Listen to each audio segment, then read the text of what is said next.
Hi guys, welcome back. இந்த வீடியோவில் என்ன பார்க்க போகிறோம் பார்த்தீங்கன்னா, ஹெச்பியிலேருந்து நம்மகிட்ட இருக்க இந்த M10ன்ற அந்த ஒயர்டு மவுஸ் சீரிஸை பற்றி தான் வந்து பார்க்க போகிறோம். இதில் என்னென்ன ஃபீச்சர்ஸ் இருக்குது அண்ட் தென் என்னென்ன ஸ்பெக்ஸ் இருக்குன்றதெல்லாம் வந்து இந்த வீடியோவில் பார்க்கலாம்.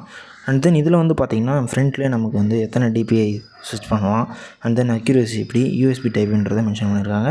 அண்ட் தென் இந்த சைடில் நமக்கு விண்டோஸ் சப்போர்ட்ஸ் இருக்கும் சொல்கிறாங்க. மவுஸ்னால எல்லாத்தையும் சப்போர்ட் வந்துடும். அண்ட் பாக்ஸில் இவ்வளோ தான் வந்து மென்ஷன் பண்ணியிருக்காங்க. அண்ட் தென் எங்கே மேனுஃபேக்சரிங் பண்ணது இதெல்லாம் வந்து போட்டிருக்கு. ஓகே, நம்மக்கிட்ட இருக்கிறது வந்து பார்த்திங்கன்னா black colour mouse.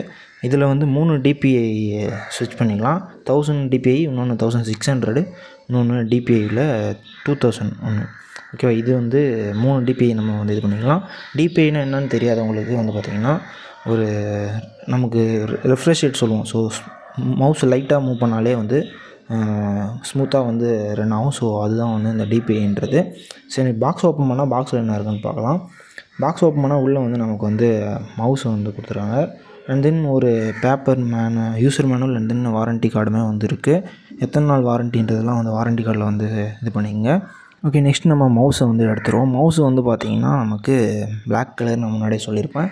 And then ஒரு நார்மலான மவுஸ் மாரி தான் இருக்கும். கேமிங் மவுஸ்ன்னு கேட்டிங்கன்னா கேமிங் மவுஸ் கிடையாது. இது ஒரு professional mouse from HP. So M10ன்றது இந்த மாடல். நிறைய மாடல் மவுஸ் வந்து ஹெச்பியில் வந்து இருக்குது. இது அதில் ஒரு மாடல் தான். எனக்கு இந்த கேபிள் பார்க்குறதுக்கு கொஞ்சம் யூனிக்காக இருந்துச்சு. கொஞ்சம் பிடிச்சி ப்ளகின் பண்ணுறதுக்கு கொஞ்சம் ஈஸியாக இருக்கிற மாதிரி. ஸோ மற்றதெல்லாம் நேராக வந்து ரெக்டாங்கிளாக கொடுத்துருப்பாங்க. இதில் வந்து கொஞ்சம் கேவியாக வந்து கொடுத்துருக்காங்க. அண்ட் தென் இந்த ஸ்க்ரோலில் இருக்கிற ரப்பராக இருக்கட்டும், அண்ட் தென் இங்கே லோகோ ஒன்று போட்டிருக்காங்க. டிபிஐ சுவிட்சு சென்டரில் இருக்கும். நான் உங்களுக்கு சொல்கிறேன் அதெல்லாம் பின்னாடி. ஓகே, மவுஸ் பார்க்குறதுக்கு இப்படி தான் இருக்கும்.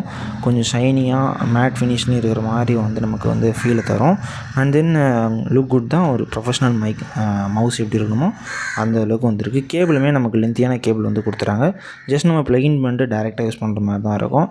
ஸோ ப்ளகின் பண்ணுறதுல எனக்கு வந்து ஈஸியாக இருந்துச்சு. ஸோ அந்த கேர்வியாக கொடுத்துருக்கிறது பிடிக்கிறதுக்கு. அண்ட் தென் கீழே வந்து பார்த்திங்கன்னா நமக்கு ஒரு சென்சார். அந்த சென்சார் தான் வந்து பார்த்திங்கன்னா ஆப்டிக்கல் சென்சார் சொல்லுவாங்க. ஸோ இதுதான் வந்து குயிக்காக வந்து நமக்கு ரெஸ்பான்ஸ் வந்து ட்ரான்ஸ்மிட் பண்ணும். ஸோ அது வந்து இதில் நல்லாவே இருக்குது. அண்ட் தென் பட்டன்ஸுமே நமக்கு கிறிஸ்பியாக இருக்குது. சவுண்ட்ஸ் கேட்குறதுக்கு அந்தளவுக்கு நல்லா வந்து சவுண்ட்ஸ் இருக்குது. அண்ட் ஸ்க்ரோல்ஸுமே நமக்கு நல்ல சென்சிட்டிவ் கிடையாது. அண்ட் டிபிஐ சுவிட்சுமே நமக்கு இருக்கிறதே தெரியாது. பட் நம்ம சிங்கிள் ப்ரெஸ் பண்ணுறப்ப அதெல்லாம் என்னான்னு உங்களுக்கு சொல்கிறேன். சரி, நான் உங்களுக்கு டிபிஐ பற்றி சொல்லிடுறேன். சிங்கிள் ப்ரெஸ் பண்ணுறப்ப நமக்கு ஸ்லோவாக இருக்கும். அதுக்கடுத்து இன்னொரு ப்ரெஸ் பண்ணிங்கன்னா இன்னும் கொஞ்சம் ஸ்மூத்தாக இருக்கும். இன்னும் கொஞ்சம் ஸ்மூத்தாக ஆகும்னா இன்னொரு வாட்டி ப்ரெஸ் பண்ணிங்கன்னா, ஸோ 3 வாட்டி நம்ம ப்ரெஸ் பண்ணுறப்ப 3வது வாட்டியில் நமக்கு இதாகிடும். மறுபடியும் பழைய மாரி வரணும். மறுபடியும் அமுத்துனீங்கன்னா ஃபஸ்ட்லேருந்து 1 2 3 அப்படி வரும். ஸோ இவ்வளோ தான் இருக்கக்கூடிய ஃபீச்சர்ஸு. ஓகே, இந்த மவுஸ் உங்களுக்கு பிடிச்சிருந்துச்சின்னா கீழே டிஸ்கிரிப்ஷனில் நான் லிங்க் தரேன், செக் பண்ணி வாங்கிக்கிங்க. அண்ட் தென் இது போல் இன்ட்ரெஸ்டிங்கான ப்ராடக்ட்டோட அடுத்த வீடியோவில் பார்க்கலாம். அது வரைக்கும் டாடா, பை.